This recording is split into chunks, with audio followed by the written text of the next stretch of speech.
Hi friends, আমরা আগের ক্লাসে ড্রাফট সিডস বিল 2019 টপিকটা কমপ্লিট করে ফেলেছি। আজকের ক্লাস থাকছে জেনেটিক্যালি মডিফাইড ক্রপস। আমরা এই ক্লাসে আমরা একটু অ্যাডভান্সড টেকনোলজি কীভাবে আসে এগ্রিকালচারে বা হর্টিকালচারে সেটা আমরা একটু বোঝার চেষ্টা করি, কী করে অ্যাডভান্সড মানে নতুন নতুন ধরনের মানে চরিত্রের বীজ পাওয়া যাচ্ছে সেটা একবার বোঝার চেষ্টা করি। আচ্ছা, জেনেটিক্যালি মডিফাইড ক্রপস, জেনেটিক্যালি মানে যে কোনো একটা উদ্ভিদের বা প্রাণীর যে জিন থাকে, যেখানে কিনা প্রোটিন, হিস্টোন প্রোটিন এবং ডিএনএ থাকে। আসলে জিন তৈরি হয় হিস্টোন প্রোটিন এবং ডিএনএ এর কম্বিনেশনে। তো এই জিনটাকেই হচ্ছে মডিফাই করার কথা বলা হয়েছে এই টপিকটাতে। মানে ওটা একটা ডিএনএ থাকবে উদ্ভিদ বা প্রাণীর, সেই ডিএনএকে আর্টিফিশিয়ালি যখন সেই ডিএনএ যখন রিকম্বিনেশন হচ্ছে, সেই সময়ে নতুন ধরনের অন্য একটা ডিএনএকে সে চালনা, মানে কি তার একটা পার্টকে চালনা করে দিয়ে মানে নতুন ধরনের ডিএনএ তৈরি করা হচ্ছে। তারপর হচ্ছে কি সেই নতুন ধরনের উদ্ভিদ বা প্রাণী তৈরি করা হচ্ছে। আচ্ছা, আমরা আগে বোঝার চেষ্টা করি যে রিকম্বিনেশন কি, রেগুলার রিকম্বিনেশন পোটেনশিয়ালি। আমরা এই টপিকটাতে যে রিকম্বিনেশন যদি আমরা বোঝার চেষ্টা করি তাহলে গোটা ক্লাসটা রিকম্বিনেশনে চলে যাবে। তো বেশি ভালো হয় যখন আমরা বায়োলজির জন্য আমরা নতুন টপিক মানে ভিডিও বানাবো, ঠিক তখন সেখানে আমরা ডিটেলে অ্যানালিসিস করবো। শুধুমাত্র এইটুকু বোঝো, রিকম্বিনেশন মানে হচ্ছে কি ডিএনএকেই হচ্ছে মানে আর্টিফিশিয়ালি মানে রিকম্বিনেশন যেটা করা হচ্ছে, বাইরে থেকে যে ডিএনএ সাপ্লাই দেওয়া, ডিএনএর পার্ট দিয়ে দেওয়া হচ্ছে, এটাই হচ্ছে কি রেগুলার মানে এটাই হচ্ছে রিকম্বিনেশন। আর রেগুলার রিকম্বিনেশন বলতে বোঝায় যেটা প্রাকৃতিকভাবে হচ্ছে, সেটাকে বলা হচ্ছে রেগুলার রিকম্বিনেশন। তো মডার্ন টেকনোলজিতে যে আর্টিফিশিয়ালি রিকম্বিনেশন করা হচ্ছে, তার ফলে নতুন নতুন ধরনের প্রজাতি বানানো সম্ভব। তো এরকম যদি রিকম্বিনেশন করা হয় বা জেনেটিক মডিফিকেশন করা হয়, তখন সেটাকেই বলছি আমরা যে ট্রান্সজেনিক জিন। হ্যাঁ, আর কখনো এর বৈশিষ্ট্য কখনো ভালোও হয় আবার কখনো খারাপও হয়। যেমন কি পেস্টিসাইড রেজিস্ট্যান্ট হয়ে যায়, তুমি পেস্টিসাইড দিচ্ছ কিন্তু কাজ করছে না, এমন হতেই পারে। ওকে, তো এবার আমরা মানে আসি যে এর কী কী সুবিধা হতে পারে বা এর কী কী অসুবিধা হতে পারে। জরুরি নেই সবসময় যে সুবিধা হবে বা জরুরি নেই সবসময় অসুবিধাই হবে। আচ্ছা, এমনও হতে পারে যে সেই এমন একটা নতুন ধরনের প্রজাতি তৈরি করা হলো, সেটা এতটাই শক্তিশালী যেটা দেশীয় যেসব আমাদের দেশের যেসব লোকাল যে মানে প্রাকৃতিকভাবে যেসব প্রজাতি পাওয়া যাচ্ছে সেগুলোই চেঞ্জ হয়ে যাচ্ছে, কন্টামিনেট হয়ে যাচ্ছে। এটা তখনই পসিবল যখন তুমি যে মডিফাইড জিনের যেসব তুমি প্রজাতি বপন করছো বা হচ্ছে সেই প্রাণী নিয়ে আসছো, সেই উদ্ভিদের ফুল থেকে যে কুড়িগুলো বার হয় সেটা হচ্ছে কি উড়ে গিয়ে মানে কী বলে উইন্ডের মাধ্যমে, বাতাসের মাধ্যমে সেগুলো উড়ে গিয়ে সেই সব ফুলকে কন্টামিনেট করে দিতে পারে।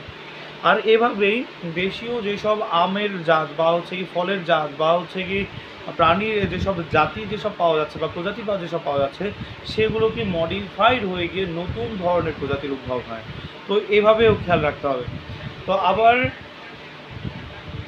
এমনও হতে পারে যে সেখানে ব্যাকটেরিয়া বা ফাঙ্গাল ইনফেকশন অনেক বেশি হচ্ছে এবং তাতে করে অনেক ধরনের প্রাণী বা অনেক ধরনের প্রজাতি উদ্ভিদ প্রাণী মানে গিয়ে বিনষ্ট হয়ে যাচ্ছে বা বিনাশ হয়ে যাচ্ছে।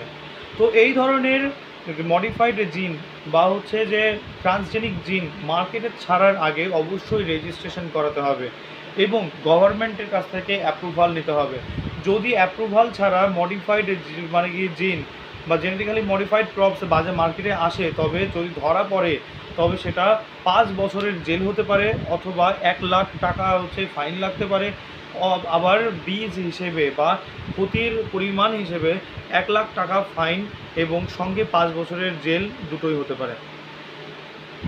আচ্ছা, মানে কি একটা ইনফরমেশন হিসেবে বলে দেওয়া যেতে পারে যে পৃথিবীর সবচেয়ে বেশি জেনেটিক্যালি মডিফাইড ক্রপস মানে আছে ইউএসএতে।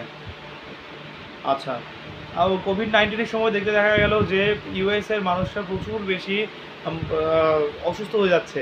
তার পেছনে এগুলোর হাত থাকতেও পারে যে সেই ক্রপসগুলো যে মানে কি তারা যে কনজিউম করছে সেগুলো খুব বেশি এনার্জেটিক নয়, যেগুলো কিনা মানে হিউম্যান বডিতে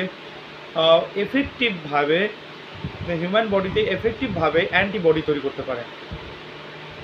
তো আমাদের জানা নেই, কিন্তু তার একটা সম্ভাবনা থেকেই যায়। এরকম আরও অনেক ধরনের রোগ হতেই পারে ইউএসএতে।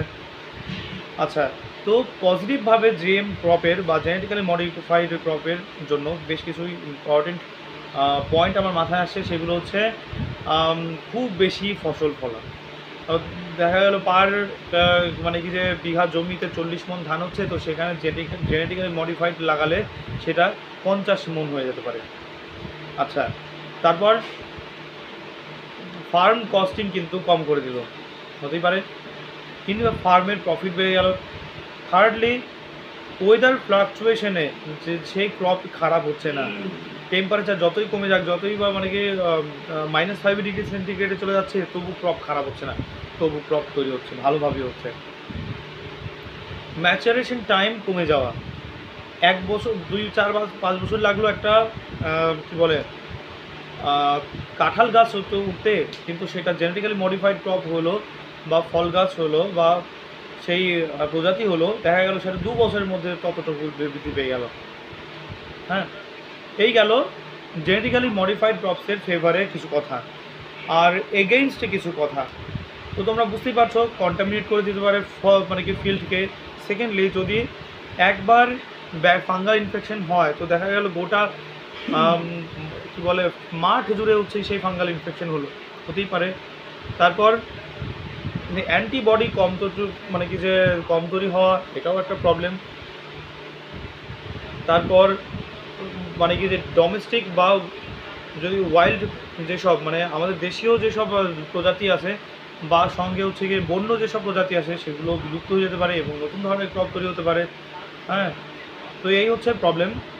তো আমরা জেনেটিক্যালি মডিফাইড ক্রপের মধ্যে আমরা পড়লাম জেনেটিক্যালি মডিফাইড ক্রপ কী জিনিস, ভারতে হচ্ছে কি যে কেন রেজিস্ট্রেশন পদ্ধতি কেন লাগু আছে জেনেটিক্যালি মডিফাইড ক্রপের ক্ষেত্রে, জিএম ক্রপ সম্বন্ধে কিছু পজিটিভ কথা আর জিএম ক্রপ সম্বন্ধে কিছু নেগেটিভ কথা।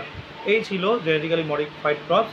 নেক্সট টপ মানে কি ক্লাসে আমরা নতুন একটা মেজর টপিক শুরু করব, যেখানে আমরা বলেছিলাম এই চ্যাপ্টারটা মানে চ্যাপ্টারকে আমরা 19-20টা মেজর ক্রপে মানে মেজর টপিকে ভাগ করেছি। তো নেক্সট ক্লাসে আমরা নতুন একটা মেজর টপিক শুরু করব। সঙ্গে থাকো, বাই, অল দ্য বেস্ট।